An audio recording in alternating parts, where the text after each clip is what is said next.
Hi, I'm Crystal. And I'm Karin. And I'm Neoshia. And you're listening to the Rom-Com Detectives.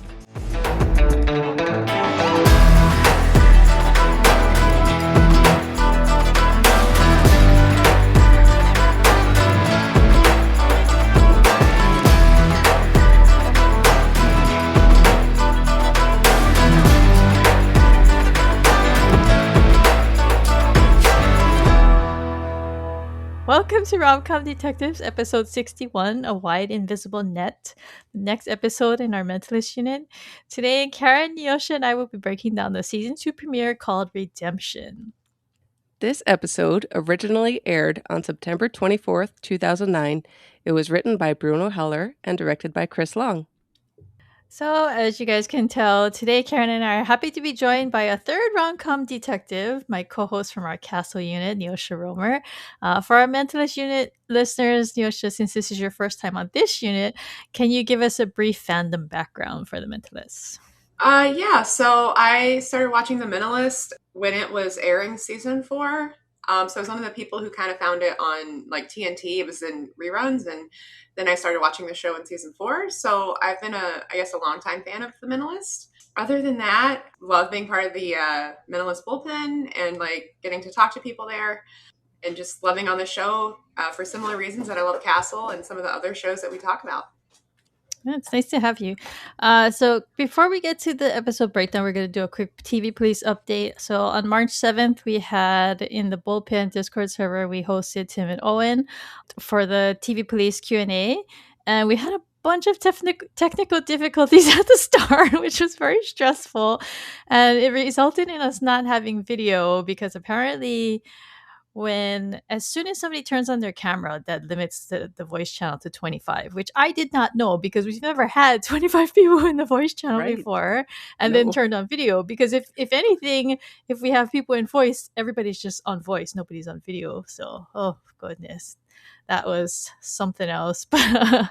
But we pivoted to audio and we had a really lovely Q&A session followed by a hilarious game called Roll Call, which was so chaotic and really fun. But we're still waiting on word from them for a replay, and we're hoping to also publish the audio as a bonus episode of Rom-Com Detective, so hopefully we can look forward to that. But the TV Police is currently on a brief hiatus before coming back for season 2, so it's a great time to catch up on their season 1 episodes if you fell behind. Getting into the case briefing, let's hear from Karin what it says in the DVD booklet. Yes, the DVD booklet, courtesy of Charlatan Jane, who bailed me out when I didn't have my own booklet. Patrick faces 2 foes, whoever murdered a mom with a hot million, and Agent Sam Bosco, who now heads the Red John case. So, title relevance. The victim took the fall for her boss in exchange for money which she had used to save her sick son and try to make up for what she did to her broken family. But this is like one of the, I don't know if it's the only one or like one of the very few ones where the title has R-E-D in it, but that's not how you pronounce it, right? So it always confuses me because I'm like, am I supposed to say it as redemption? Or Red Redemption, excuse me. Red Redemption. Yeah, it just sounds weird in my head because I pronounce it redemption. So yeah, I feel a little bit like Wild West cowboy. Redemption. Redemption. Redemption. So we had 2 victims in this one. Ivor Rasmussen. Was this the first quick solve case? No, it's not. It's a second, right? Because the pilot had the first one. Yeah. He died from blunt force trauma. And then there's Jane Doe, who later becomes known as Monica Dunninger, and she died from suffocation. And why the CBI is involved, no one knows. It doesn't, these don't make sense to me at all. What do you guys think? Yeah, they don't give any reason. I mean, up until this point, maybe it was just a season 1 thing, and then for season 2, they were just like, we've established ourselves. Let's just go straight to the case. Yeah, it does kind of sound like there's a small switch up to like these are the guys that you call when you need the case solved, like they're the big guns, if you will.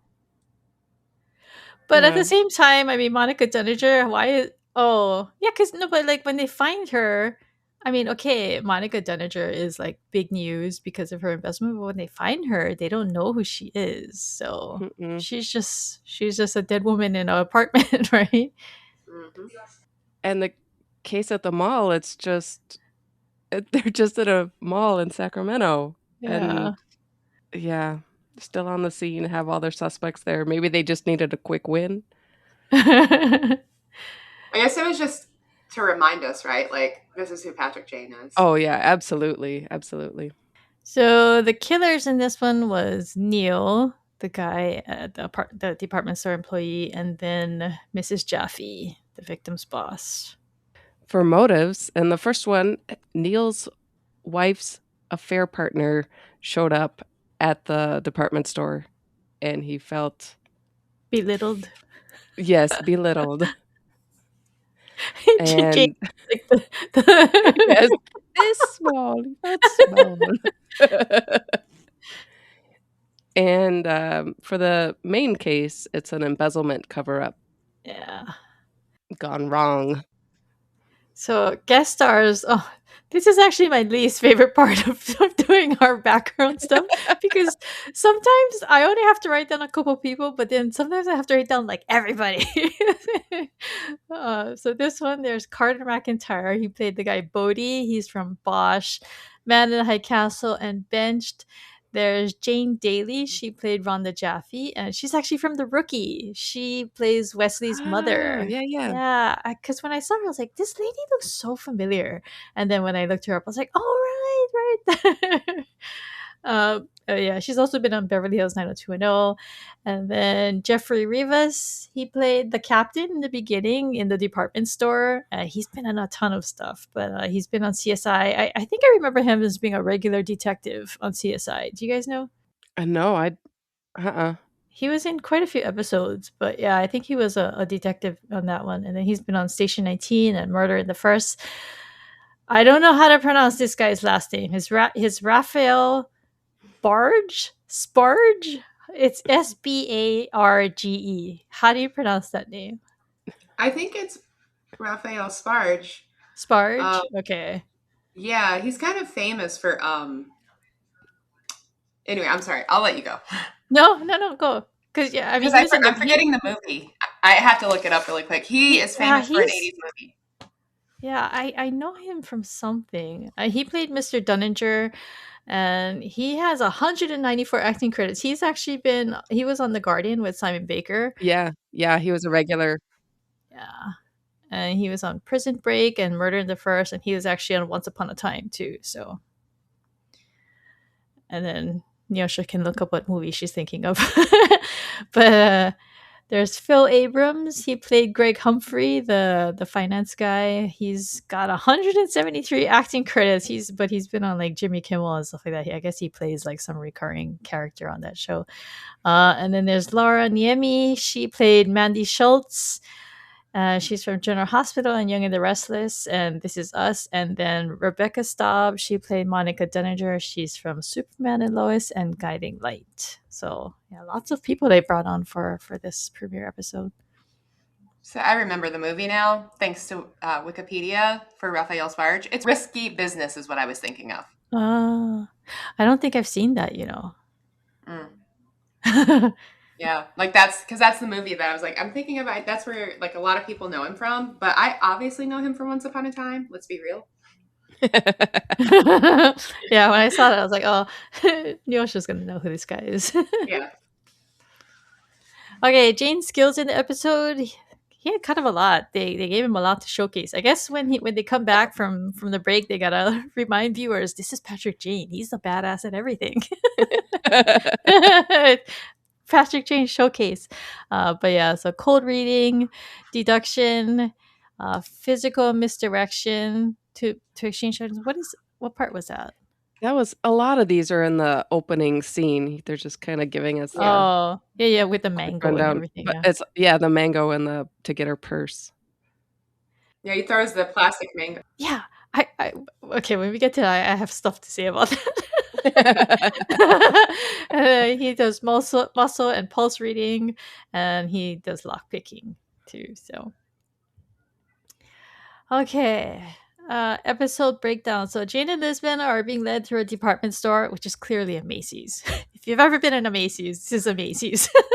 It's definitely Macy's. I wonder where they filmed this. Like if there was a Macy's that they Yeah, kind of just rented out for the episode. Anyway. must be. But yeah, They so made quite a mess, though. I don't think $250,000 worth though. No. It's Macy's. But the police captain leads them to the body of a man who's been bludgeoned to death, and he's talking them through the details while Jane is sniffing the body. Oh, actually, we should add sense of smell. Um, I guess this captain has heard of Jane because, right? He knows who he is. He's like, oh, you're that psychic guy. Like, I don't believe in that ESP crap. But the captain is just one of those snide police officers who don't really believe in him, and he's like, well, what does the body tell you? They tell you who did it. But he accepts this as like a challenge, and he starts laying out all the details that he got just from that quick read on the body. That he some of it is, do you think some of what he says is made up just to show off? Oh, has to be. Yeah. Definitely. Definitely. Because he's like, oh, this guy's a ladies man who went after high-end cougars. He's a casual cocaine user. He plays guitar not well. Yeah, I mean he's basically giving like his best TV read, like if he were auditioning for a TV show. Yeah. He says he probably works in advertising and he died due to romantic reasons. So then he asks to speak to the witnesses. So they head over to another department, and Lisbon's warning Jane to take it down a notch. Take it down 3 notches. I love that. Yeah, I love it too. Because it's like I do like that they do this in season premieres when like they have Jane come out guns blazing, basically, right? Even though he like metaphorical guns blazing, right? But he tells her he's got it under control, and he approaches the witnesses. So I'm confused here about what these witnesses saw. What did the captain tell them what these witnesses saw? Like, did they not see it happen? Or maybe they were just in the store They were just close standing enough around. that they're suspects more the witnesses, probably. Okay. Yeah, like that's how I read it, is they were just there in the vicinity, and so they're calling them witnesses, but obviously one of them's the killer. Yeah. So he immediately declares 2 of them as innocent and says, you can go. And Lisbon's like, no, wait. So it's like they had to put all of his whole cabinet of quirks into this one scene. See, Yeah, they do. you remember? This is how Jane works. But he moves to a worker named Neil and asks what his worst mistake was. And the guy says his first marriage. He moves on to Candace. He hands her a mango from a fruit bowl, and doesn't she say thank you? Yeah. It's Yeah. obviously not a real mango, right? It's just like probably like a foam mango. So I just thought it was so funny that he's like so slick that she's like, "Oh, thanks." Like, Yeah, like there's part of me like I was wondering at first, like, is she gonna try to take a bite out of that plastic mango? Like, But yeah, he hands it to her, takes her purse, he starts searching through it, and he's telling her, you should forgive your mother. She's like, I love my mother. He's like, oh, well, I'm wrong, ignore me. And that's the thing that I always tell people, is that because a lot of people have this misconception that Gene is always right. Gene is not always right. So this is a perfect example. He just moves on really quickly, and it's easy for people to forget about that. But he moves on to a man, and a woman interrupts him. And what do you think the purpose was of him asking the guy who would win in a fight, Green Lantern versus Thor? I think he was trying to get him off kilter a little bit, because he's like, he clocks him as like a comic book nerd and like who would win, Green Lantern or Thor? And he says Thor, and then he immediately follows up with, right, did you kill him? Or did you kill her? Right? Okay. So I think it was kind of a tactic to get him off his toes. Yeah, maybe also to like to put him at ease, right? Because if like you're into the question and it's something that you're excited about, maybe you're more comfortable answering his next question, right? So Mm-hmm. Or he asks so quickly that you have an instinctive response rather than yeah, a yeah, thoughtful Mm-hmm. response. that's actually really interesting. So he goes back to the woman who he had told to be quiet, and she goes into. Okay, I'm not gonna say out of respect for Karen. We're not gonna say she goes into full. We're gonna say she goes into full Mandy mode. Thanks, Crystal. I thought I was going to have to call your manager. She's telling him that her husband is on the Modesto City Council, and Jane's like, "Well, it's okay. The case is solved, and this woman is gonna lead us to the murder weapon." And she's just like, "What?" And he knows at this point that she didn't do it, right? So he's Uh-huh. just messing with her, and I kind of like that because I mean, she's being a Mandy, so she's really irritating. But he goads her into letting him like use her as like a almost like a wand, right? To seek out the murder weapon. And he does find it. So what was it? It had to have been heavy, right? With a heavy base. It was like some kind of glass thing. Was it a It was vase? like a crystal something. I don't know. It looks weird because it's like not put away correctly and it has blood all over it. Yeah. So Yeah. yeah, Yeah, like a heavy crystal something yeah, no candlestick idea. vase. I do wonder what that guy was thinking. Like, what did he was it the display one? And he took and he took one from the clean one from the box and put the display one with the blood on it inside, and he was going to take it later. I mean, That would make sense. why would he leave it on the floor, right? Why wouldn't he just like take it immediately into the back or something, or I don't know, put it on a Or shelf where just he can leave it. Why or wouldn't you some just leave it? what do you mean leave it? So I mean, like, Like, if that's the murder weapon, like, why wouldn't you just like hit him with it, wipe your fingerprints off, and leave it? Like, because when you're trying to carry it away, that seems like that's how you're gonna get caught. Because yeah. that's what gets him caught is like he was uh hiding it and trying to carry it out later instead of just like, oh, leaving it there. I don't know. Maybe I'm overthinking it. Heat of the moment, I think. Maybe, yeah. Clearly a crime of passion. Yes. But Lisbon starts losing her patience, and Jane says it's Steele, the store employee, the guy who said that his greatest regret is his first marriage. And he guesses that the victim was having an affair with his wife, and that he smirked at him in the store and made him feel small. And the guy just immediately runs. And for Uh-huh. some reason, we hear gunshots. So what happened that they start just shooting at him, right? Do you think he had a Yeah. gun? Or did he grab a gun? I mean, he wouldn't have a gun at work, No. but yeah. I wonder how much of it is he was just so desperate that he threatened the cops somehow. Yeah.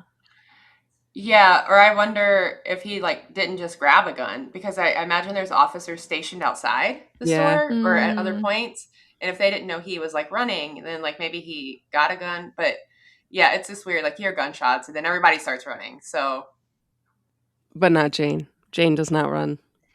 well, that's good that he doesn't run towards the gunshots. That's great.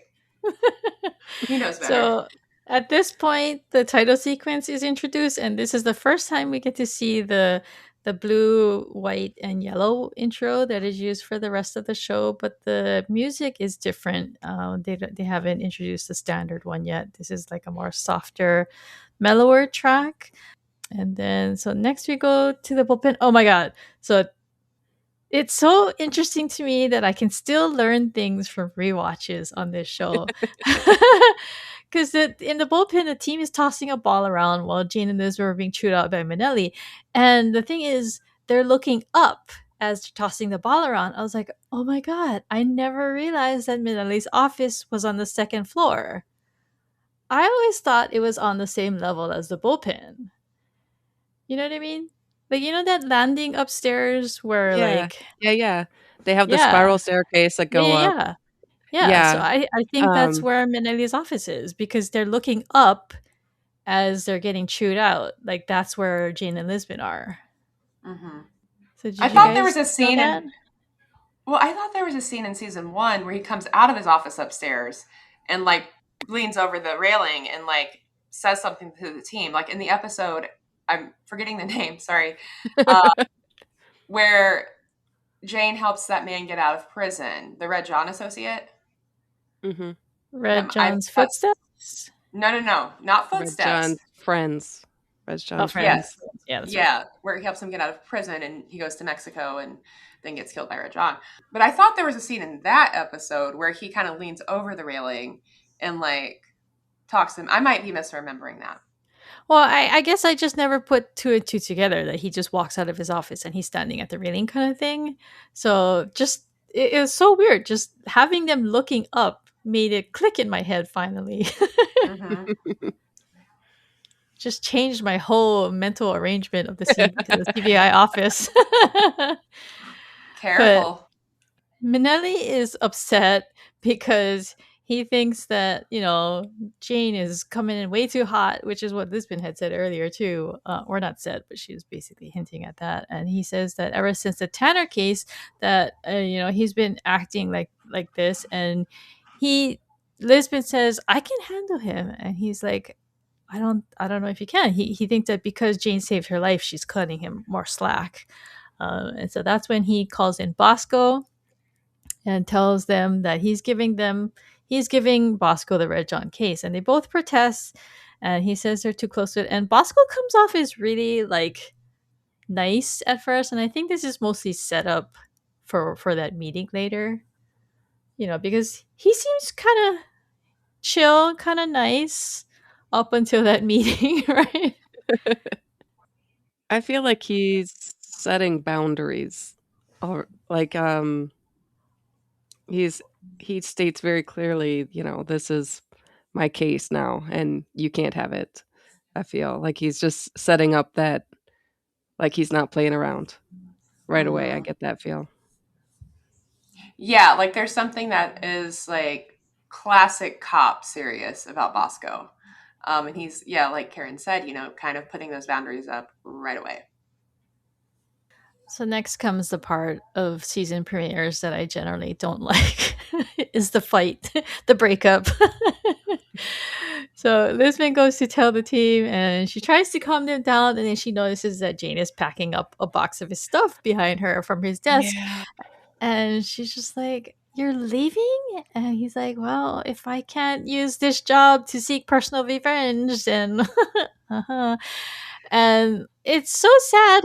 It's so sad how the team like gives their arguments for why he should stay. And clearly, they want him to stay because not just for work, but because they like him, right? So, and like even Van Pelt's reason just kind of feels like kind of flimsy and naive. She's just like, what does she say? Oh, she says that they're helping people, that they're making a difference. Yeah, yeah, And I noticed this. There's like twice in this episode where Lisbon kind of gets a little short with Van Pelt. Like, I mean, not yeah. short, like being rude, Snappy. but it's just yeah, snappy. Where she's just kind of like very blunt with her. And that was one of these times. But yeah, I mean, Jane basically says that all they do is drive around California talking to unhappy people. But then, and like even Cho like tries to put up an argument. He says that they're trying to help people too, and then he kind of just gives up when Jane says what he says, and he goes back to his desk. And but yeah, when Van Pelt gets a call, they all leave Jane behind. They go outside and get in their van, and Cho goes in his own car. And Rigsby is just like, I think we kind of need him. And Lisbon insists that, even though they're not going to close as many cases, at least they'll get to do things like professionals. And this becomes like a recurring theme where like they're acknowledging basically that they're doing things a little more loosely around Jane, and this is what they're always getting scolded about, right? So Yeah, I just wanted to add, like, I think it's interesting how he frames that to Lisbon, like if he can't get his revenge, what's he here for? Because it's like a good scene, especially when you think back to Red John's Footsteps, which was the season one finale, and Lisbon is like, giving him, her speech about, he's needed.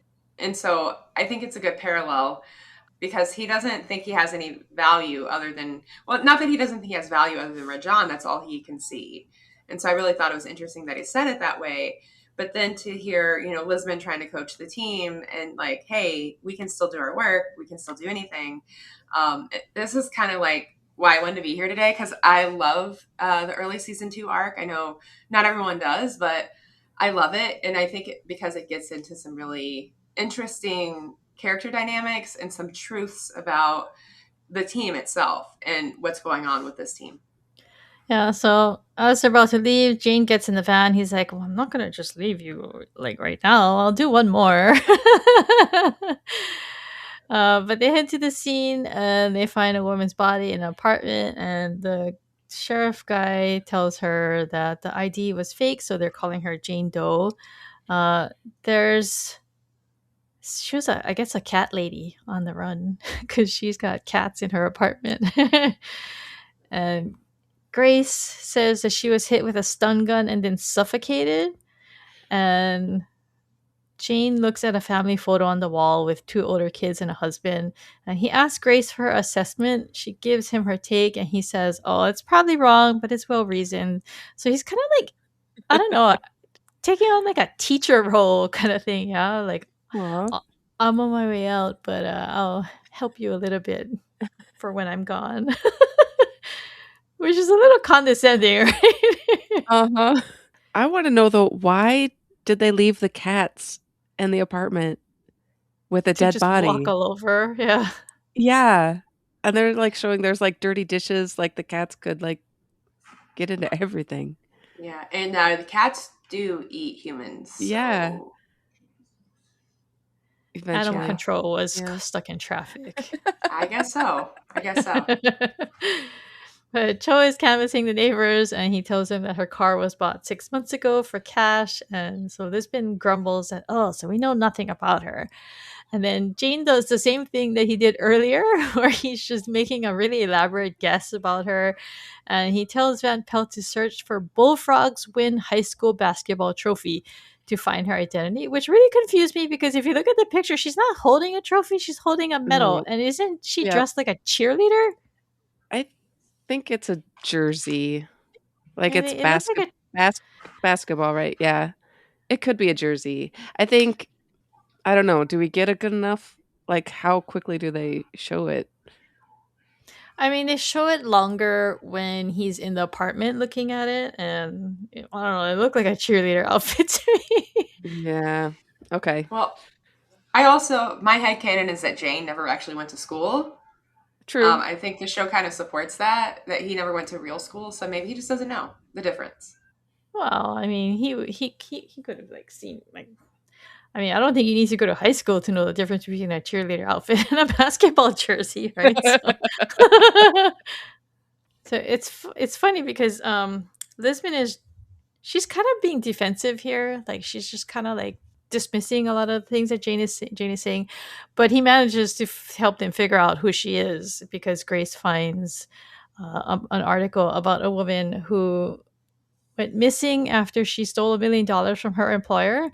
So Lisbon says they're going to go to Bayshore, which is where that company is, and then Jane suggests that they drive around the neighborhood to look for an empty house. And when she asks why, he says he's thinking of moving there. And this pisses her off because she doesn't Oh like yeah, him big lying to time. her. And when he resists about telling her the truth, she tells him if he's not going to agree to her terms, that he's going to be off the unit. And he calls her bluff, and she gets angry, and they leave him.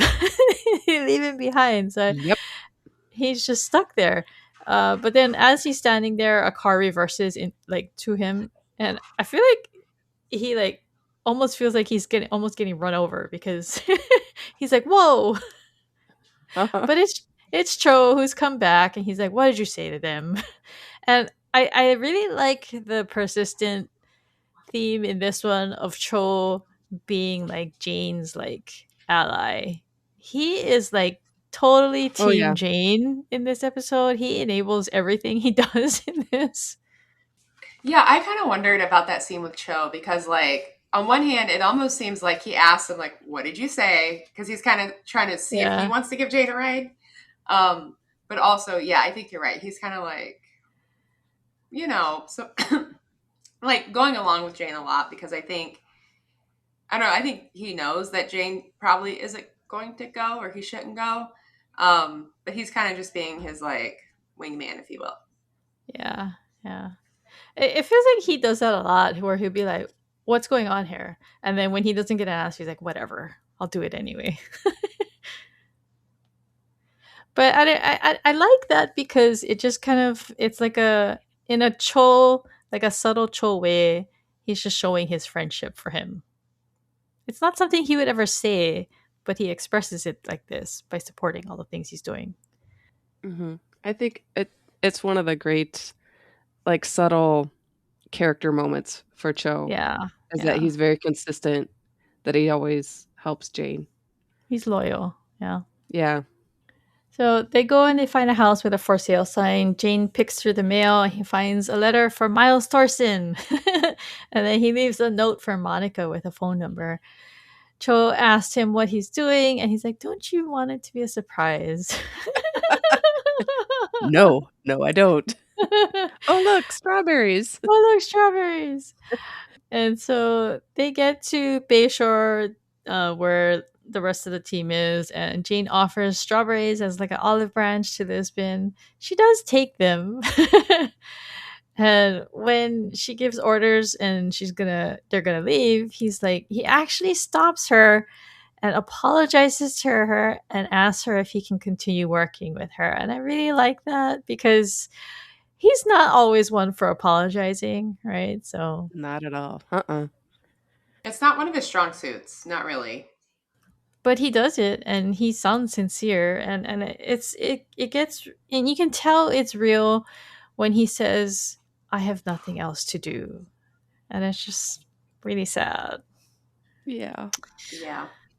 But she's like, "Well, we need boundaries. I don't want to have to clean up your messes anymore." And he agrees. And then he hugs her.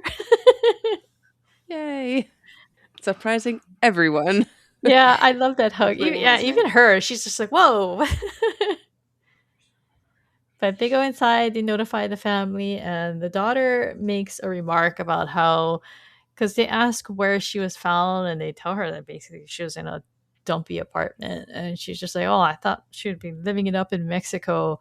And then her brother, he's clearly still ill, but he says he has to lie down, and so they get to talk to the daughter alone, and she explains that her brother had cancer but now it's in remission thanks to like some program at some hospital that he got into, and she's really bitter about her mother, and she also explains that because of the scandal that her mom was in, that got the attention of the hospital that cured her brother. So she says, you know, God works in mysterious ways.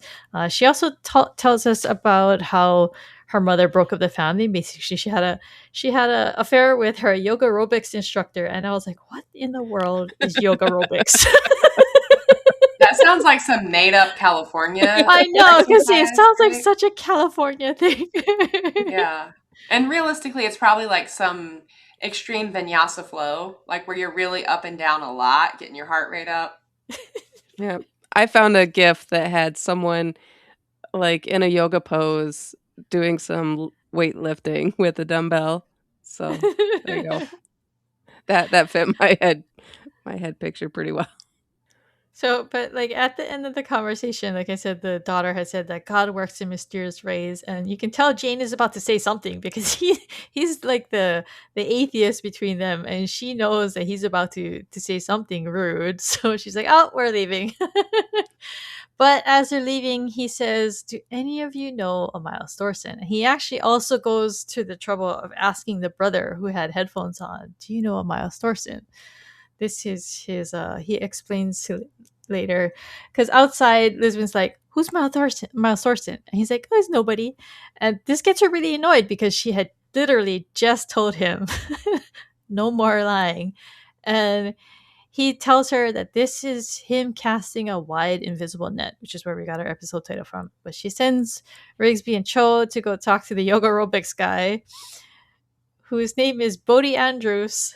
Andros. I'm gonna write that name down for season 2 roll call.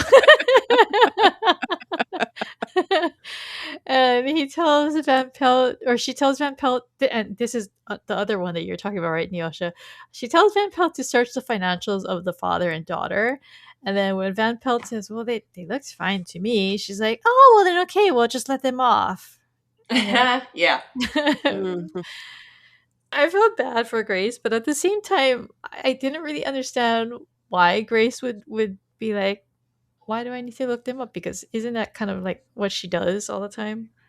Yeah, and it's her job, like, to Yeah. investigate people. So I kind of get, on one hand, I think Lisbon's snark is being amplified by her current Jane situation. Yeah. But on the other hand, like, come on, Grace, like, this is your job. Yeah. Also, so Jane is doing something to Lisbon's sleeve or her wrist while she's talking to Yeah, Grace. What was he doing? he's checking her watch To see Mm-hmm. what time it is or something? to see what time it is because he needs to get back for that meeting with Bosco. Mm-hmm. Ah, okay, okay, okay.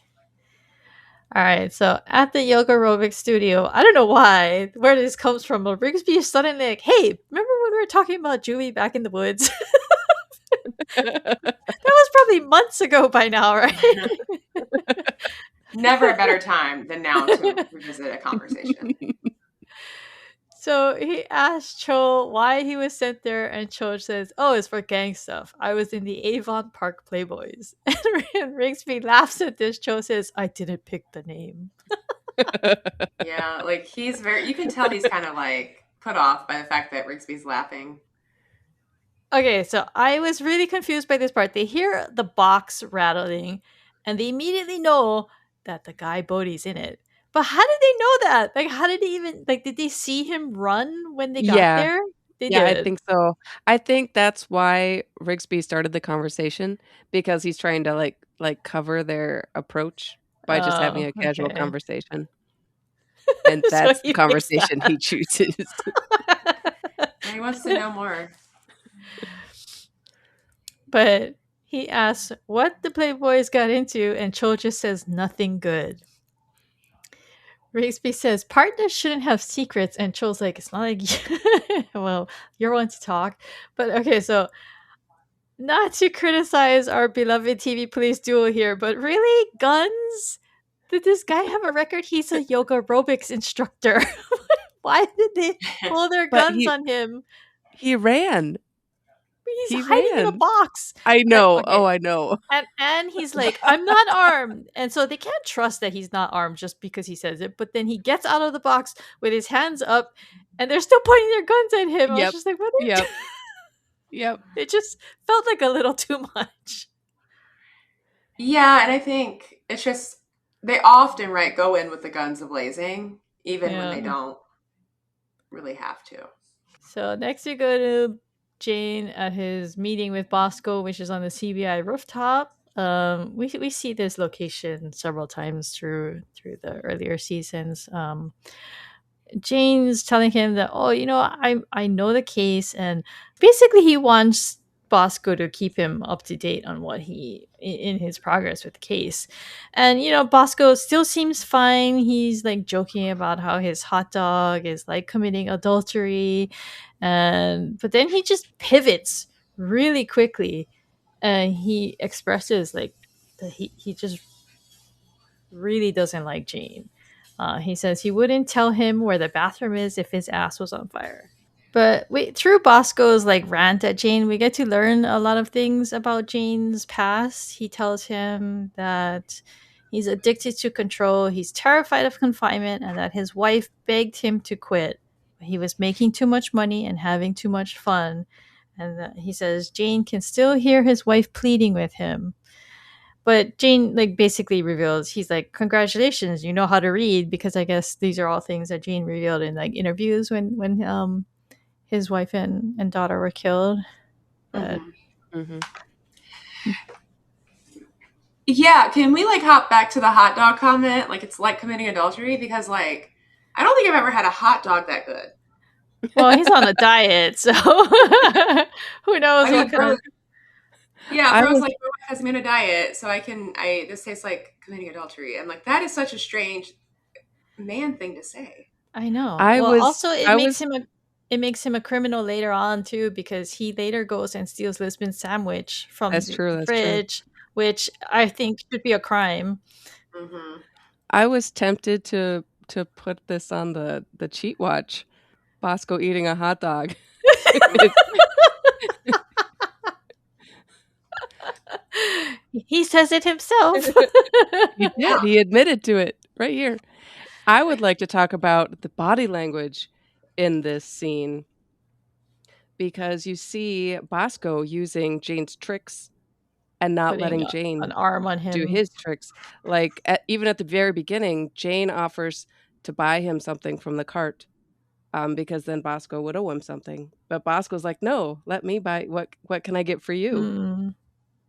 Mm, So he doesn't let Jane have that opening, and then, yeah, putting, his hand on Jane's shoulder, which Jane then puts his hand out yeah. too, saying, kind of to bring attention to it. Um, Also, but he throws the bottle of water at him and makes him catch it, right? yeah, So, yeah, yeah. So it really feels like, Bosco has definitely done his research on how Jane operates. And also, I think this is the first time we're really getting any of that about like what went on with his family, mhm. and sort of Yeah. that background as well. Because we know obviously Red John killed his family because he went on this interview, but we don't really know the sort of inner working. So it's giving some nice context and layer to Jane and his family situation. And I really like that part at the end of this scene where it looks like Bosco's about to say something else to him. And he kind of just stops and like pivots. It seems like he pivots like mid sentence and he's like, "You're not a detective, you're a victim." Because like it seems like he was about to say something else and he was like, "I feel like I got my point across." And like I also feel like this kind of introduces like an uncomfortable aspect of Jane's past because we've seen this uncomfortable part of him before in flashbacks where he's like the skeevy psychic who preys on other women. But because he's on this revenge quest to avenge his wife and daughter, and we've seen wispy memories of them playing piano while he thinks back on them, Mhm. and we've seen him go back to his house, and we've seen the flashback of him in his house. But so all those things kind of make you, I think, by default, assume that he was a good, even though he was like this at work, that because just because he's the main character and we like him, I think by default we tend to just assume that he was a good husband, a good father. But this kind of throws a wrench into that, because she was begging him to stop and he just didn't want to. And his hubris and what he said ended up getting them killed. And I think that adds a different layer to his guilt because Mhm. it's not just him going on TV and like goading a serial Hmm. killer just by giving an assessment. It's just that this was something that he was supposed to get out of because his wife didn't want him to do it anymore. So I think that just piles on more guilt. Yeah, and it's something that the show revisits later in a much later season Yeah. in terms of like just who he was. But I do like it just to kind of add to what you're saying, Crystal. I do appreciate that, right? Because again, this is part of the theme that I see in season two, where it's like these our see that's how you know I'm from the Midwest because I said those two words together. Can't tell what I just said, right? I could. I have no idea what you're talking about. The good guys, TM, right? Trademark, the good guys, right? So our team, including Jane, right? They're supposed to be the good guys. Yeah. Um, and part of the theme of especially early season two is kind of showing us how layered that really is because who is truly good among us, first of all? Like, who is truly innocent among us? And second, I think we're used to, Jane is cute, he's lovely, he's funny, he solves crimes, and not really questioning why it is he is in the place he's in. And I don't want anyone to get me wrong. Like, I don't, no one deserves to have their family murdered because of, what they said on a TV show. But like, it's the first time we're really getting that, like, it's not just vengeance he wants to absolve his conscience. Yeah. He wants redemption. Whoa. Hey, title word. So next we go to Jaffe Printing Company, and Lisbon's asking Jane how his meeting with Bosco went, and when he tells her, she just laughs at him because I think she's enjoying, like, any kind of time where, like, Jane can get told off because she's grumpy with him, and he's called her grumpy already in this episode, which Yep. probably really irritates her. It was an affectionate grumpy. An affectionate grumpy, but still, it's not going to be something that she's going to take kindly because she's grumpy. Nobody likes to be told they're grumpy or be called grumpy when they're grumpy. Not at all. So they meet Mrs. Jaffe, and she says, "Oh, Monica was more troubling than conniving, and it was about the." You can tell she's suspicious right away because she's so she's so over the top, like, Everyone's family here. Yes, this is about values, not money. Yeah, red flag. We lost $1 million, but I didn't blame our finance guy. He still has a job. We move on. We learn. I mean, she doesn't say that, but the guy's looking at her when he says it. So clearly, that's something that she's like been saying to them, right? But yeah, it's about values, not machinery. Laid it on thick. But Jane asks her, "Do you know Miles Thorson?" And Lisbon's like, "Would you stop it?" She doesn't like his net. And I love the moment in the elevator when he tells Mrs. Jaffe, "I saved her life. She's resentful." Because the way she reacts is just like, "Oh, okay." Because, I mean, it's such a random thing for someone to just say, right, when you've just met them. Mm-hmm. But so they meet with Greg Humphrey, the finance guy, and he's just like, "I know it's my fault," but he's been forgiven by Mrs. Jaffe. And when Lisbon asks for an explanation in layman's terms of how Monica managed to steal $1 million, he's like, "Oh, well, I've already gone over it all with the FBI." But Lisbon insists on learning anyway. So he takes him to Monica's office. He's explaining it was like through the petty cash accounts. She burned her hard drive. She took her accounting book with her. And I like this because Jean's like, "Are we about to look at a whole bunch of numbers?" He's like, "I'm gonna go wait in the car." Very childlike. But before he leaves, he asks Greg, "Do you know Miles Thorson?" And then Van Pelt calls and says that the daughter handles the money for the family, and that a few, like, some months back, she started paying their rent with cash, which is why Lisbon had her look into it. Mm-hmm. Turns out Boss was right. So Cho has brought in Bodhi, and he's asking why he hid in that box. He's apparently hid out of fear. He thought that he was going to be killed next because Monica was talking about some business deal. And then he starts going into how Monica was a pain in the ass because she was way too deep into her kids. And I was like, oh my God, this guy's such a sleazeball. He's so terrible. Yes. He feels so just surface level. Like, I just want to do my yoga, whatever, yoga aerobics. Yeah. I was about to just say, like, guys, he teaches a class called yoga aerobics. Did we think he was going to be not self-involved? And I can't believe he quotes Whitney Houston. Uh-huh. And so he's like, that she instead of whining about her sick son, she should have been learning how to love herself. And I was just like, oh my God. Uh-huh. Yeah.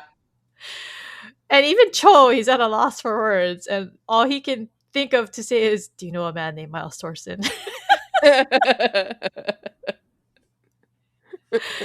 I don't know what else to do. I'll take a page out of Jane's handbook.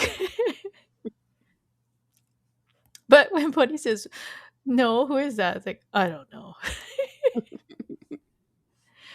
So Van Pelt brings the daughter Cassie in to ask her about the money, and she explains that about a month after her mom left, her mom called and said that she wanted to help them out. And even though she didn't react well to her, she still got a letter with $5,000 inside. And I was just like, holy cow. Who sends $5,000 cash in the mail? In the mail, right.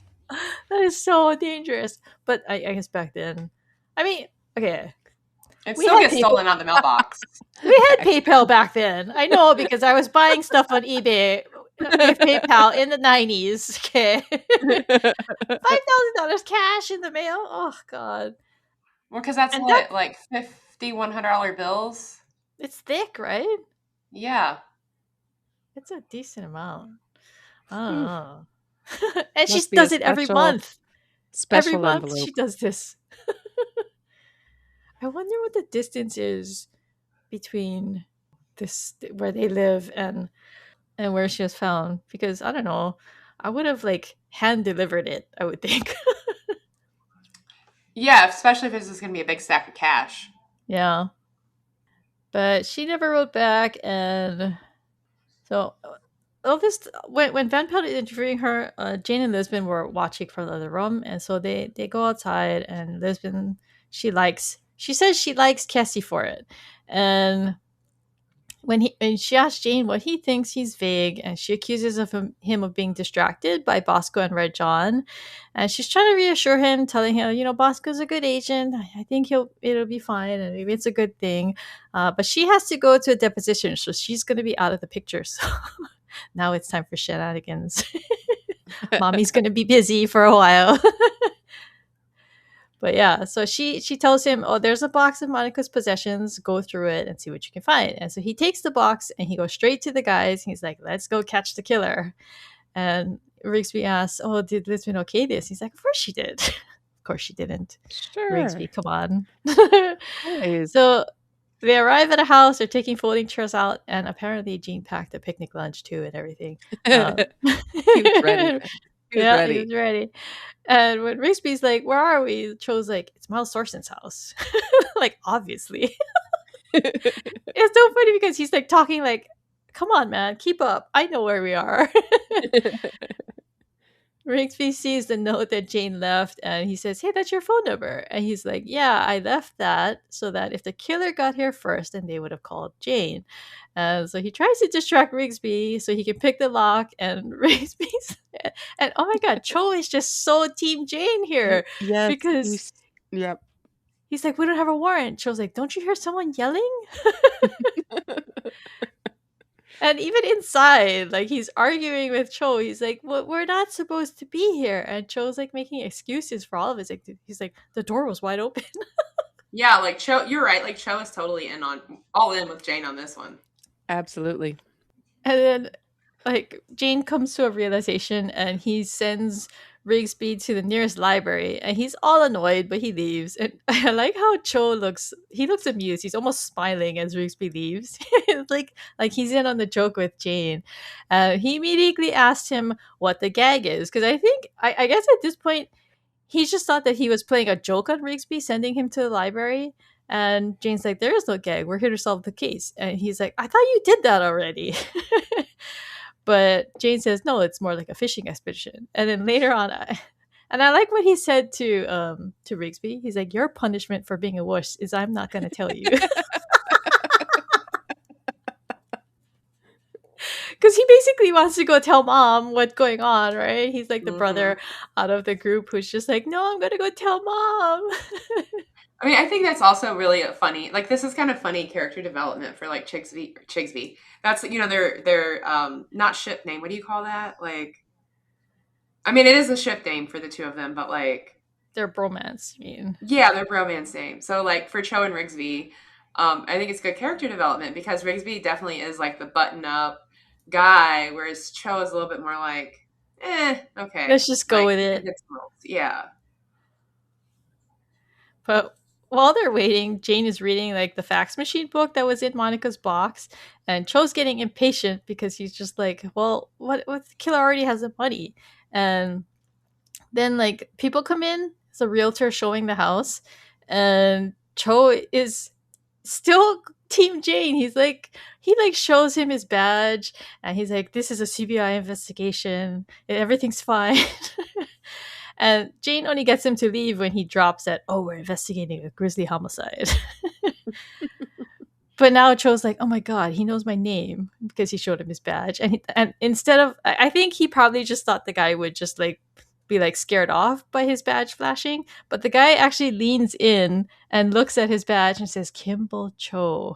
So I don't think he was expecting that level of inspection with his badge. Cho is not enjoying the fishing Yeah, expedition yeah. anymore. And Yeah, and I mean, I he think says it too, right? He says, "This is why I don't like fishing." well, I think this is kind of the part where he realizes, like, oh crap, I could probably get in trouble. So Cho's getting impatient, but they get a bite because Rhonda Jaffe shows up, and she's like, "Oh, sorry, I just had the wrong address." Oh, come on, lady. But I think like Cho doesn't know who she is because he hasn't met her, right? But Jane met her. Yeah, that sounds right. So yeah, he's looking at her like, "Who are you?" But Jane's like, "You."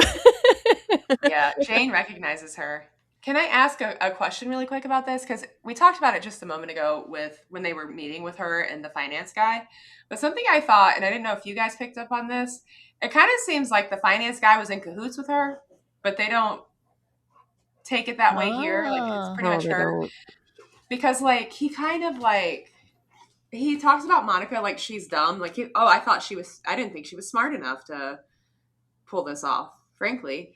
And then, all of his, like, I don't really want to talk about it. And then her commentary, it almost seemed like they were setting it up for them to be in cahoots. Hmm. But then he's nowhere to be found at this point. No, I feel like that would like do the opposite, because why would he like say that I didn't think that she was smart enough to do it? If anything, if he wanted to cast blame on her, he would make it seem like she was a mastermind all along. I always suspected her, kind of thing. Yeah. Yeah. He's kind of dumb himself, actually. So maybe that's Socially, he knows the numbers. Yeah, yeah. Some people just speak a different language. Here, Jane lays out all his suspicions. He says that he suspected her from the time that he saw the photo of her in front of the hospital, which is the same hospital that cured Ansel Dunninger. He says he thinks Monica caught her stealing, and to keep her quiet, she offered to get Ansel into the program if she took the blame for the missing money, and then she'd pay her a monthly amount to stay missing. But then her son got better, and so Jane thinks that she wasn't going to stay away from her family that much longer, so that's why she killed her, to keep her quiet.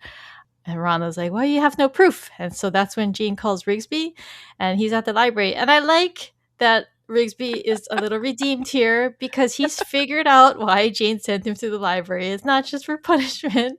He's there to look for where the fax machine revolution book should be on the shelf, and he finds the accounting book, which contains a DVD.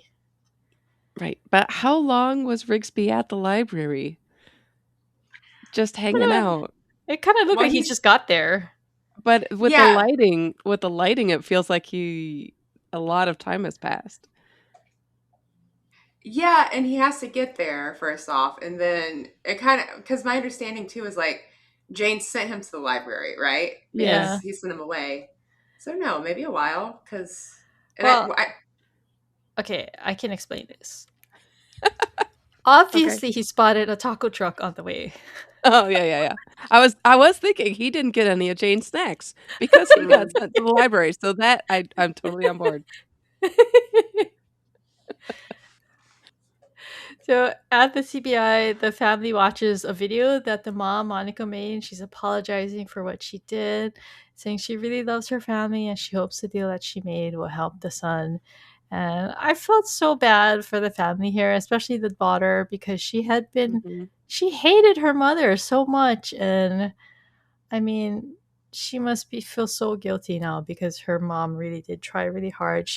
Got her she got her son cured basically by doing this, right? So Yeah, I mean, I think it's a hard thing because, like, on one hand, their mom hurt them by having this affair, and the son finding her having the affair with the yoga aerobics Yeah. instructor obviously drives a wedge in the family. They think she's gone because she doesn't want to be involved, when the reason she's gone is because, like, she's trying to help save him. And so I think learning that, um, I mean, it's kind of cold comfort almost, right? Because it doesn't take back all the hurt feelings. It helps you understand, but Yeah. then now there's no way to really repair that relationship. But at the same time, like you can't really blame the daughter because she doesn't explain any of this to her, right? So and like that's part of her deal, right? She has to take the blame for it.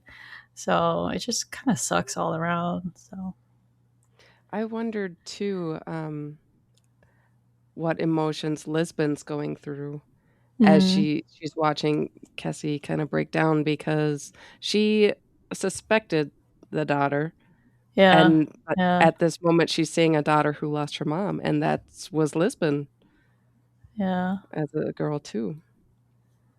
Yeah, like for sure, because and this is we get to see this a couple times throughout the series where Lisbon kind of has that moment where she's kind of watching her younger self, Yeah. and yeah, I mean it's a lot, right? Like for a teenager, and I think that's the other thing to keep in mind is that Kessie, Ansel, these are kids. They're not yeah. adults with functioning adult minds. And she's forced into an adult role, basically, right? So Mm-hmm. Mm-hmm. it's important to note too, though, that Jane is not here while they're watching. He's over on his couch, being a rascal. Up to one Jane one Niggins. because Jane doesn't typically want to be around these emotional kind of family kind of things. I think it's too much for him.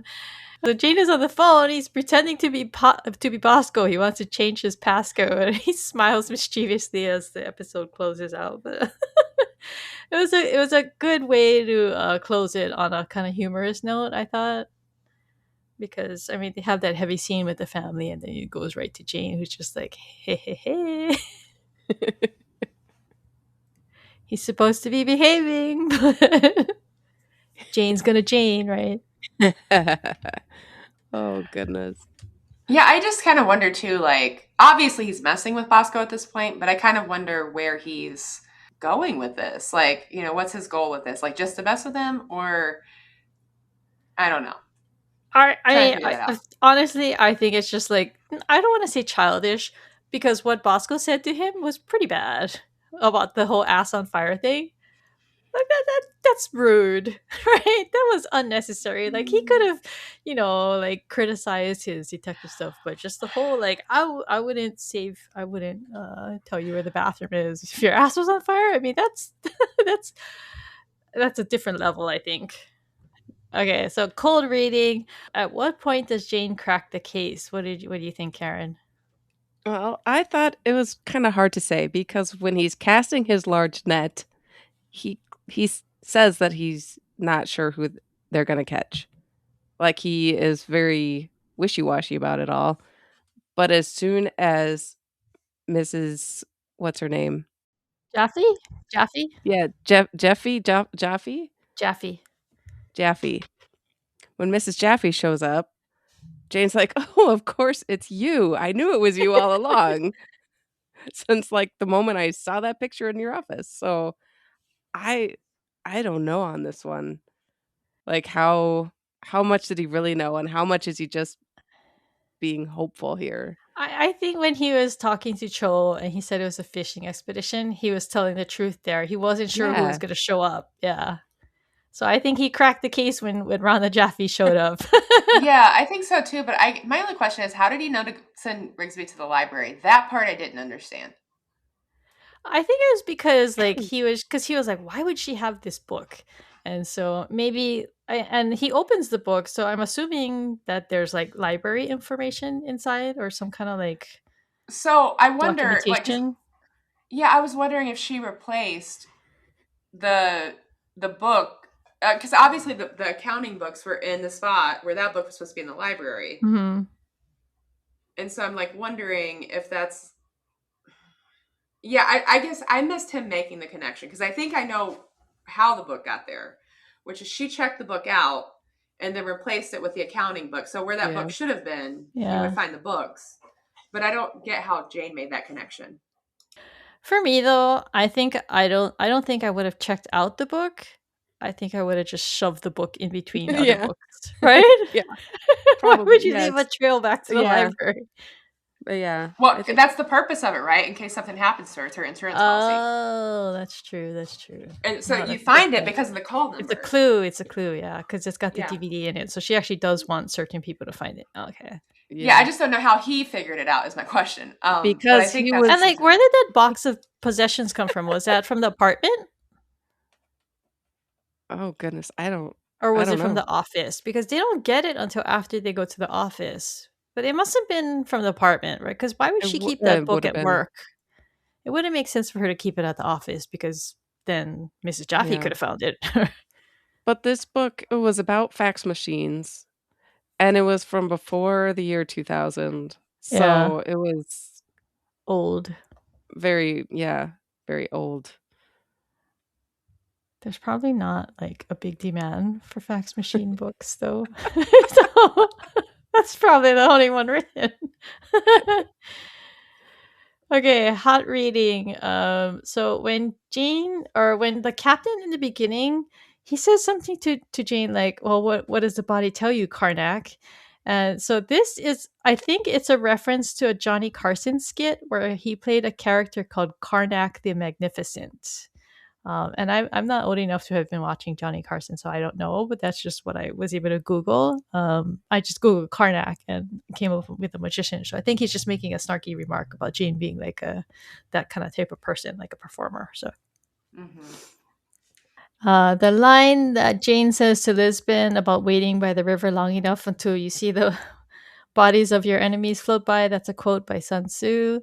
And then when Bodhi, and I only say this because this is an old song, and we might have younger viewers. when Bodhi talks about the greatest love of all, and he says Whitney was right. It's a reference to a Whitney Houston song called "The Greatest Love of All," and it's a song about learning to love yourself. So yeah. I wanted to highlight that this, if you buy the DVDs, this set for this season has some bonus features with an actual mentalist named Luke Germain, and he has quite a few videos on the DVD here. It says he analyzes Jane's skill sets and talks about how realistic it all is. He talks through various mentalist tricks with different cast members, just kind of showcasing. And he also discusses the opening scene of this episode with the director and producer Chris Long, and they talk about how Chris used casting and body language to give clues to the audience. So it's definitely worth looking up these bonus videos on YouTube. And there were several filmed deleted scenes for us to talk about here. The first one was called "She Lived Alone," and it's basically Cho and Rigsby talking to Monica's apartment manager. They learn really basic information that she lived alone, she paid in cash, she had no job, and she owned a car, which does contradict something that actually happened, right? They said that she sold her car, no, I the believe, the or car that she had was purchased with okay. cash 6 months ago. So Okay, they, so yeah, she's so it acquired was the another first, yeah, car. yeah, she got Okay. another car, yeah, Yeah, so basically showing that she just pretty much just exists at this yeah. apartment, watches TV all day. There was another scene called "What's the Good News?" And this is when Cho and Rigsby are bringing in Bodhi to the CBI office. Van Pelt is on her way out to follow her lead. And she's so happy and bubbly and excited that Rigsby stops to ask her about her good news. And Van Pelt is like, I get to go talk to a suspect. Lisbon could have Lisbon could have gone on her own, but she's finally starting to trust me. And Rigsby is like, well, of course, that's because you're awesome. Can I come along? And Van Pelt's like, okay, but I'm the lead. And so then from there, we have two scenes of Van Pelt and Rigsby going to talk to Kessie, just showing up at her house. and getting inside the door, and then talking to her in the house when Van Pelt brings up the mysterious cash. Her brother, Kessie's brother, Ansel, is there, and he is totally surprised by all of it. So he's has questions about what's going on, and Kessie apologizes to him, and he's like, "What are you sorry for?" And those are the scenes. Was there one in particular you wanted to talk about, Neosha? No, I was thinking about the it might be on a different episode, but the scene where Manelli is telling Lisbon why he brought Bosco on. Is that a different episode? It's not in this Oh, it episode? must be. I didn't see it here. Okay, it's a different episode because I was just gonna say, like, a moment ago when Crystal was talking about, he's being kind of rude to Jane. I think we get some good context in that deleted scene that isn't this episode, I guess. So, All right, let's Mhm. get to our rewatch checklist because we have so many. As opposed to me and Yosha on Castle Unit, where we're just like, I how know. is Beckett's hair been growing? yeah, how's Beckett's hair looking today? Anything we need to know about her shoes? Are Where you guys doing a are you doing a coffee watch? Like putting every Oh, episode on there? yeah, I mean, like we could, but we do pop culture. That's the one thing. Yeah, Yeah, There's so yeah. many yeah, like we pop added culture pop culture references. friends. Yeah, that one's pretty Nice. good. And then we added Martha isms too. So Mhm. okay, Jisbin moments, the apology and the hug. Oh, Yeah. And then I put on when Jane checks her watch because he's like manhandling her arm yeah, and she's it's just such a totally cute chill about moment. it. Yeah. Mhm. It's very husband and wifey kind of vibe. Yeah. Yeah, you can tell they're comfortable with each other. Yeah, it's cute in a very subtle way.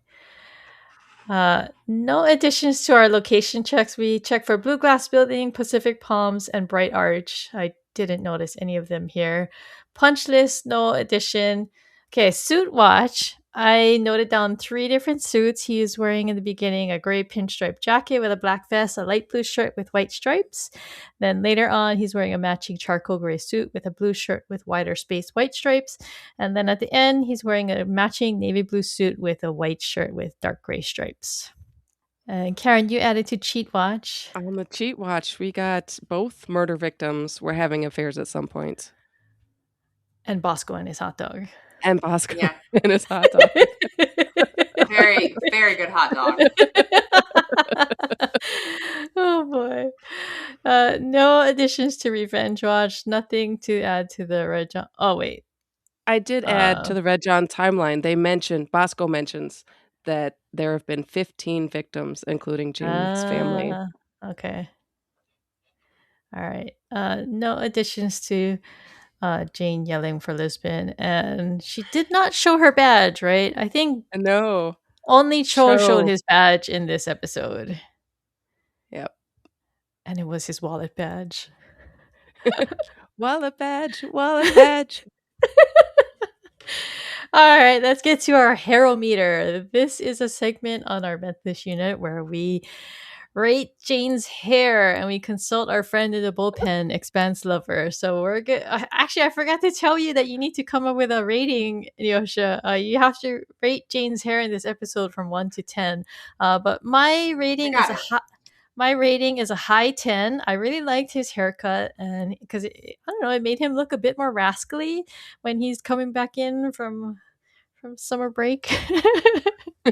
And it's just look he looked very playful, and I just thought he looked really good. So You said high 10, but you wrote high 8. Which no, one? yeah, oh sorry, yeah, high 8, yeah, not high 10. I meant high 8. Okay. I gave it a solid 9 because of the fresh haircut for a new season. And the curls are just laying so nicely. All right, Neil. So what's your rating? So I'm going to go ahead and co-sign what Crystal said in terms of the high 8. I think we see better Jane hair. And also too, it's the beginning of a new season. And so I think even throughout the season we see better Jane curls. So this is going to be a shocker because Expanse gave it a 7. She's lower than all of us. She says the curls are Yeah. nice. She says the curls are nice, but the short length that doesn't reach his collar or swirl around his ears is a turnoff for me. The short hair around his temples could signify being all business after the Red John encounter of the last episode. Not one of my favorite looks, but it's Simon. What can I say? Okay, favorite lines. I like the I saved her life. She resents me. And then I also like Cho saying he doesn't know when the guy asks him who's that guy? Who's Miles Thorson? I put the line from Bosco, I wouldn't tell you where the bathroom was if your ass was on fire, because I love how Jane repeats this line to Lisbon and like shares this story with her. I love that. Yeah. And I like that she laughs at him. Yes, and the laugh. Yes. Yeah. All right. What was your favorite line, Yosha? Full disclosure, Neoshia did not have time to pick his favorite line. I watched the episode twice today, and the second time I didn't have a chance to do that. So Yep. I'm gonna skip this part. Okay. If that's okay. What is Sorry. the choosing of the week, Karin? For me this week, it's not so much what he says, but just how he consistently is jumping into every single Jane plan and supporting it. So I put the line that you already said, Crystal. You know a man named Miles Thorson? No, who is he? I don't know. It's just the look on his face, right? He's just Yeah. resigned. Like, I don't know what I'm doing. I'm just doing what Jane's doing. Yeah. He's helping him cast his wide invisible net, even though he doesn't know he is. Mm-hmm. All right, we have an additional, like, little fun thing here because Karin was asking me how to pronounce. Is he a showrunner or a writer? Um, Writer of this episode, right? he writes next week's episode, but Okay. he does kind of become like a producer. I believe he's the showrunner for season 7. Okay. Mm. So what we want to know is how to pronounce this guy's name. So I'm gonna just say his name is Tom Sentgyorgy because I don't know how to pronounce his name. Uh, uh, what you can do is you can call our number, which is 1650-733-XOXO or 9696, and you can tell us what your pronunciation of Tom Sentgyorgy's name is. I bet it's gonna be something like Shinsuri or something like that. It's just one of the most interesting We'll find spelled out. names I've ever seen. We'll find out how I say it next episode. And hopefully we'll finally learn when the TV police comes back. You watch, it's gonna, what's gonna happen is they're gonna just keep saying his name over and over, and we're not even gonna realize it. It's gonna go straight over our heads because Yes. we're Yeah, gonna we'll be be like, like, Tom, "No, Tom. And then it's like, what are they talking oh. Okay, we're gonna take a quick break and we're gonna come back with a new Memory Palace quiz. And since Neosha's here, they're gonna face off. All right. She looks so excited.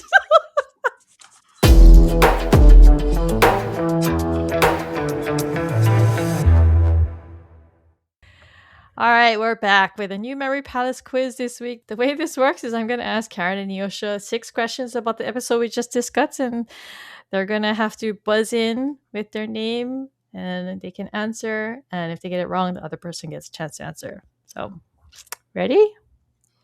Ready. Sure. Let's do it." Hang on, I'm not ready. I got to pull up my questions. Okay. All right, question 1. What department were all the witnesses in the department store moved to?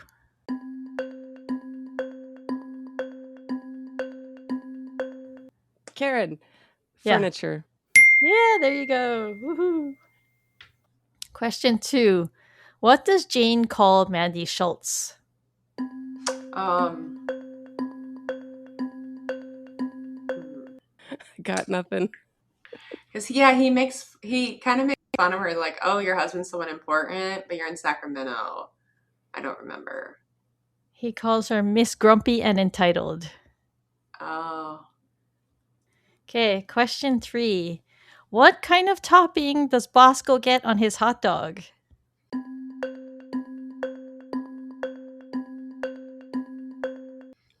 Karin, I feel Yeah.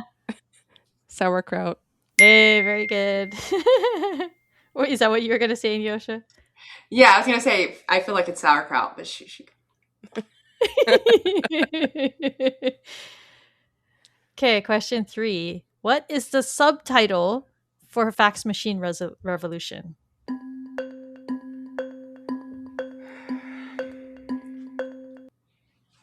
I bet Karen thought, I'm going to know what the name of this book is, and I'm going to get this question.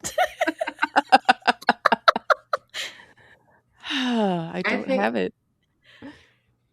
is it like how to fix your fax machine? No, Something it has the 90s in the title, right? it's the little box that's changing our world. Yeah. Only if you work for the IRS or a pharmacy, I guess.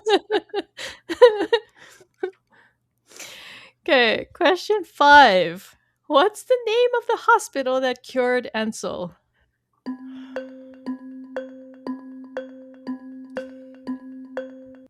Children's Hospital? I I don't know. Like, It's Cedars of Zion, which is such oh. a strange name for a hospital. It is a I bit, feel like is that a made up hospital name? Because I feel like I've heard of It must Cedars of be. Sinai. Yeah. Oh, yeah, I don't know. Okay, last question. This one's really hard.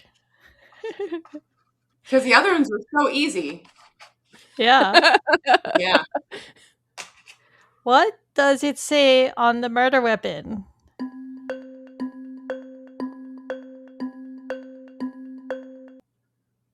Do you even know what the murder weapon is? Oh, it was the pillow. It was the pillow, yes. And it was embroidered. And it was right next to her head at the crime scene. It was like Home Sweet Home or something like that, but not that. It's Bless This House. Bless this house. Which is Mrs. Jaffe. Wow, you could have smothered her with that pillow. That's extra harsh. Maybe that's a clue that it was the older woman who did it, right? Because like maybe she was cross stitching and like I don't know. You'd think an older woman would respect the pillow, though. I know. She would respect the process, right? But Mrs. Jaffe looks like she's maybe a little too high class for crafts. I don't know. Oh, yeah. Well, She did look a little. I don't even know what is the word for her. She looked very well put together, but she also looked kind of pretentious. You know what I mean? Mm-hmm. Especially the way she spoke. So yeah. I have a bonus, very hard question. oh no, is it Jane's phone number? Yes, it is. What is Jane's phone number? I wrote it down, but it's over there. So when you are cheating, Karin, you actually have to like have the cheating implements It's over close. here. I'm not looking at it.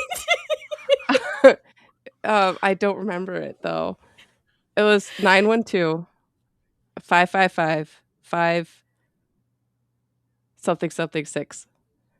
It's pretty close, but it actually has a memorable set of the last 4 numbers. It's 916-555-5309. 5309. So Like the I song. thought yeah, like the song. So I was like, oh, that's funny. Oh yeah. All right, that was my super hard quiz. I just want to highlight that is the first time I broke a record. I actually got none of them right.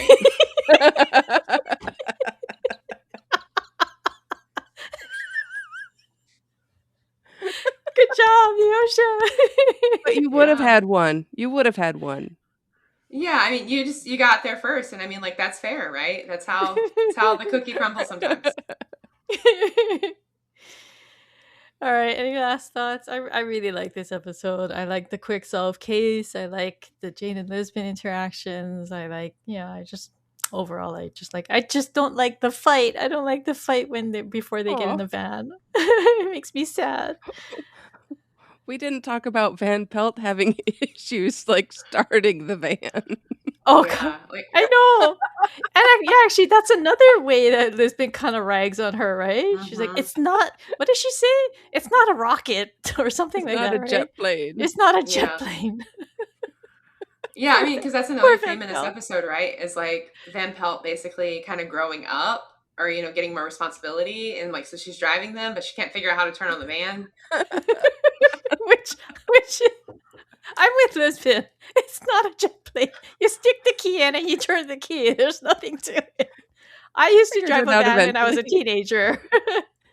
I'm serious. I used to drive that kind of van when I used to Oh deliver my flowers for goodness. my mom's That's florist. huge.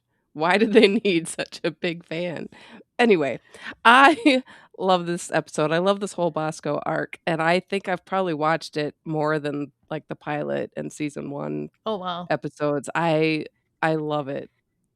And I think this is such a great setup. I really watch it for those Bosco moments though, and the team moments, and just all the setup and the extra stuff we're learning here about Jane and about Red John, just the little details they just throw in there. I just love Yeah. it. And I think that's kind of like how Karen and I bonded because I mentioned this when we did our first like rom-com unit, like the rom-com detectives unit when I, first started doing Castle with you. But I think that's one of the things we kind of bonded over was like really liking this Bosco Yeah. arc in early season 2. Because for me, it kind of sets the tone for the show, at least how I see the theme of the Mentalist. Not just the not just the Jane and Lisbon relationship, but some of the questions that it starts to ask about, the good guys versus the bad guys. Who are the good guys? What happens when you have this? Kind of the one apple can spoil a bunch. That old saying, right? And you have a really bad apple somewhere floating around here, and like Red John is making people crazy, basically, right? Like making people make choices that maybe they wouldn't normally make. And I think the Bosco arc really kicks off that theme that will run for the rest of the series. Talking about that scene on the rooftop, I was just wondering, and I think I came up with an answer while I was thinking about it. But why was that scene so yellow? You know what I mean? Yeah, I think it's On the rooftop, is it supposed to be like yes. close to sundown? Yes, this is a time frame that they don't do very much of in The Mentalist. They usually, show daylight, and then Yeah. they talk about going somewhere, and then it's night. But in this episode, they have those a couple of moments where it's like, yeah, the golden hour and that transition lighting, which I'm sure is very difficult to Uh-huh. shoot consistently, Yeah. so Because the rooftop is actually a stage, right? Like, because it looks Yeah. yeah. pretty, Yeah. like Yeah, it in is. high It definition, is. you can tell it's not like a real A Yeah. anything. real rooftop.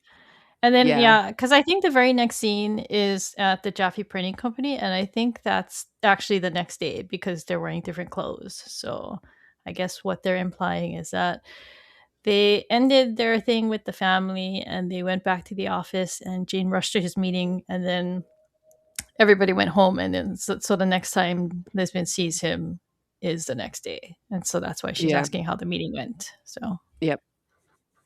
okay. If you're enjoying Rom-Com Detectives, please consider taking a minute to leave us a rating or review on Apple Podcasts or Spotify. If you're on Spotify, Reddit, or YouTube, leave us a comment answering our question of the week, which is, do you know who Miles Thorson is? If you'd like to join additional conversations about The Mentalist, you can visit the Mentalist subreddit at reddit.com/r/The Mentalist, and you can join the Mentalist Bullpen Discord server at discord.gg/Mentalist Bullpen. To contact me and Karin, email us at host@romcomdetectives.com. You can follow us on Instagram, Blue Sky, or Threads at Rom-Com Detectives. If you'd like to ask us a question or tell us your own thoughts, you can leave us a voicemail or text message at 1-650-733-XOXO or 9696. This episode of Rom-Com Detectives was recorded on March 19, 2016. Rom-Com Detectives Mentalist Unit is co-hosted by Krista Watanabe and Karin Lubbers and is produced by Pico's House. I'm going to thank our lovely consultant/detective Neoshia for joining us for this premiere episode. Yay. Thanks for having me. Thanks for listening, everyone. We'll catch you guys next time for our breakdown of Season 2, Episode 2, The Scarlet Letter. Bye. Bye. Bye, everyone.